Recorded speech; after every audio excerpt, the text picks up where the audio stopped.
Kurvblomstfamilien Asteraceae er karakteristisk ved, at blomsterne er små og sidder tæt sammen i en kurv.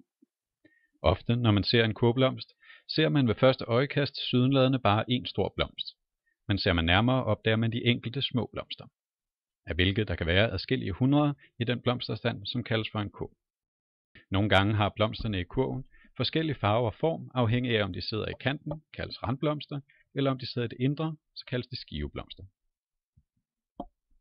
Der er en række lægeplanter i kurvblomstfamilien, og mange af dem er aromatiske. Blandt andet vellugtende kamille med hvide randblomster og gule skiveblomster, som jo er aromatisk og har en række anvendelser. En anden kendt medicinplante i kurvblomstfamilien er malurt, Artemisia. Mange kender nok Artemisia absinthium, som anvendes til alkoholen absint, eller den almindelige danske strandplante, strandmalurt. Den er også kraftigt aromatisk, men kurvene med blomsterne er ganske små. Hos Achillea, almindelig røllike, er kurvene også små, og der er kun få blomster i hver kurv. Når man kigger nærmere på de enkelte kurvblomster, opdager man, at de kan være ret forskellige. Man taler om forskellige kronetyper, som rørformede og tungeformede, men fælles for dem alle er, at kronen er femtallig og sammenvokset. Her har vi en kurvblomst med både randblomster og skiveblomster af forskellig form. Ser vi her nærmere på skivekronerne, er det faktisk ret tydeligt, at det er en lille, regelmæssig, femtallig blomst. Så kaldes kronen for rørformet.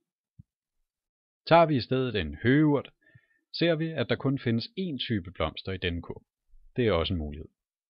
Blomsten er ikke regelmæssig, for alle kronbladenes spidser vender til den ene side, men man kan stadig erkende, at blomsten er femtallig, for der er 5 spidser.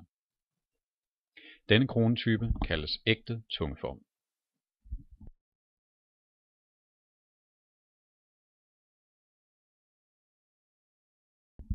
Nederst danner den sammenvoksede krone et lille rør, som støvdrager og støvfang stikker op af.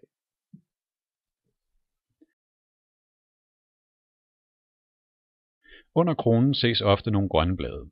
Det er ikke bægerblade, men en slags løvblade, som er rykket op under kurven. Det kaldes kosvøb.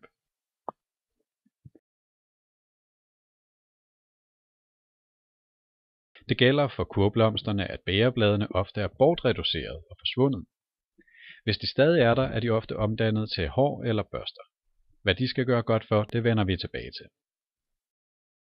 Hvis vi tager en randkrone for sådan en asters, kan vi se, at bægeret er omdannet til hår.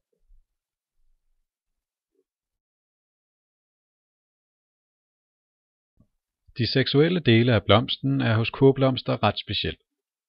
De hanlige støvblade er nemlig vokset sammen til et rør, og pollensækkene sidder på indersiden af røret. At røret af støvblade faktisk danner støv, kan ses, når vi klemmer lidt på det. Efterhånden som den hunlige griffel vokser op igennem røret, skubbes pollenet ud. Og først, når griflen er kommet helt ud af røret, åbnes de 2 støvfang. Sådan undgår blomsten at bestøve sig selv.